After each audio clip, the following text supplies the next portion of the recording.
Texas Congressman Chip Roy went nuclear on Cato Institute Vice President Alex Nowrasteh. The heated exchange went down in the House Judiciary Committee hearing on Wednesday over President Trump's deportation policies. Let's watch. And she's one of dozens, hundreds, thousands of examples of Americans who are dead because of policies that were advocated for by the Biden administration and people parading around as libertarians. Ms. Vaughn. Parading around as libertarians? What does that mean? It means exactly what it means, Mr. Nowrasteh. It's my time, not yours. That's a personal affront. It is my time, not yours. I don't have any time to listen to libertarian claptrap. I know you don't have any time to listen. That is killing Americans, because that's what you're doing, and you're hiding behind a brand Americans? that is resulting in the death of Americans. That's a heck of a thing to say to somebody, sir.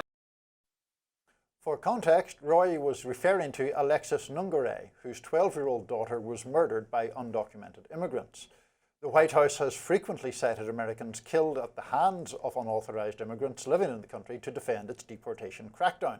Conservative X-account Western Lensman posted, Chip Roy just went absolutely ballistic on a Cato witness in a Judiciary Committee immigration hearing. Holy smokes. And the Blaze posted, quote, GOP Representative Chip Roy destroys Cato Institute's witness. I don't have time to listen to libertarian claptrap that is killing Americans. Body slammed. A conservative media personality, Christian Watson, however, defended Nowrasteh, posting, quote, one, while I do not fully endorse Cato's immigration policy, Nowrasteh did not deserve that level of vitriol shown by Chip Roy, who I also like. Sound governance falters amidst wild emotionalism. Meanwhile, Team Trump is pressing full steam ahead. The administration sued the entire Maryland bench, all 15 judges, over slowing Trump's deportation efforts.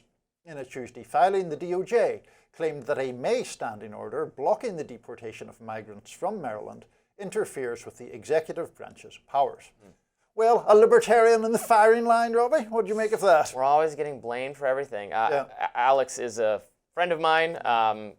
Chip Roy is someone I like. Actually invited me once to be his witness before the House Civil Liberties Committee to discuss hate crime statistics and why it would not be a good idea, in my view and his view, to overclassify right-wing groups as domestic terrorism. It was a really interesting discussion panel we had. The whole squad was in the briefing as well, and we had a very interesting discussion.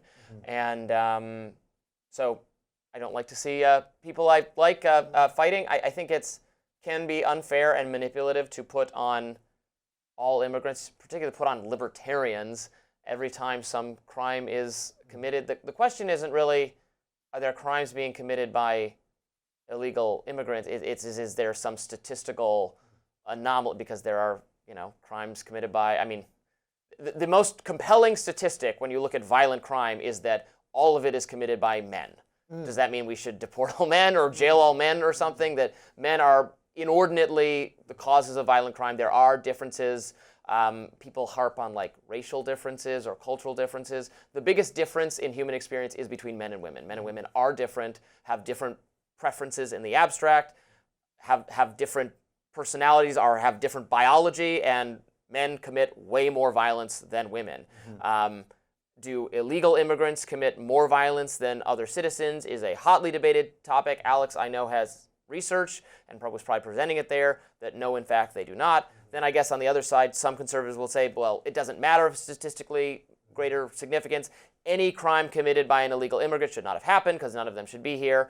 And I guess that's a debate, but I don't think it's fair to put it on my ideological, particularly because Alex, again, who I know well, does not support open borders and doesn't think all illegal immigrants should just be allowed to come here. He is for keeping out violent people, terrorists, gang-affiliated people. He is for all of that. He wants to make it easier to come here legally so people can work in this country, which is basically my view. Yeah, look, obviously it was an extremely angry exchange. I'm not sure that those kind of rather, what would we say, almost demagogic kind of attacks really work terribly well, where something happens and it's like, it's you who's responsible for killing this child or for this child being killed or whatever. I don't love that. I do recognize that the political argument is tough to rebut when people say, well, it doesn't matter that most of the statistics suggest unauthorized migrants commit crimes at lower rates overall than the native-born population.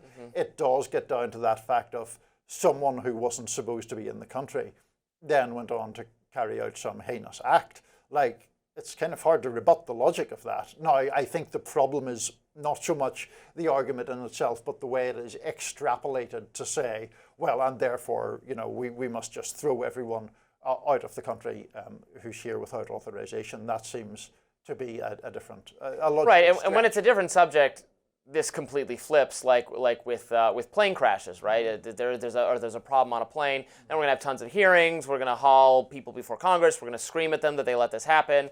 No one really points, except for me, points out, well, this does almost never happen. It's statistically extremely unlikely. Almost no one. There's been almost no planes that have crashed in the last 20 years, and almost no one. But almost no one is not, you know, comforting to the family members or the survivors. You know, it's freak accident things happen. I tend to think legislation, when it's named for people based on the kidnapping or the you know, it tends to be not a good idea. Tends to be overly emotional. Sure.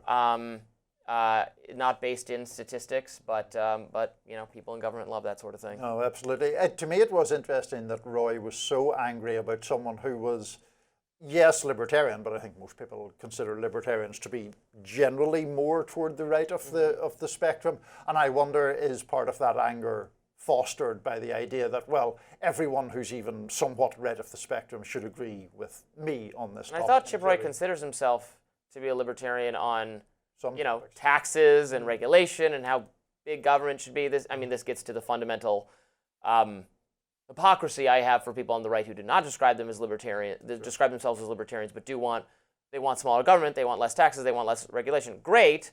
Well, but then you want an all-seeing police state to get everyone out of the country who's here illegally. Well, that will grow government. That costs money. That calls into question domestic surveillance. You want to do e-verify. You want to do require companies to do immigration policing. That's a regulation. That's an infringement on a business. It starts to get into, you know, some of that territory. Yeah, and obviously right now we're getting into all sorts of due process concerns as well because of the expedited and I would say sometimes unlawful ways that the Trump administration is going about it. Coming up, Congresswoman Marjorie Taylor Greene joins Rising. Stay with us for that.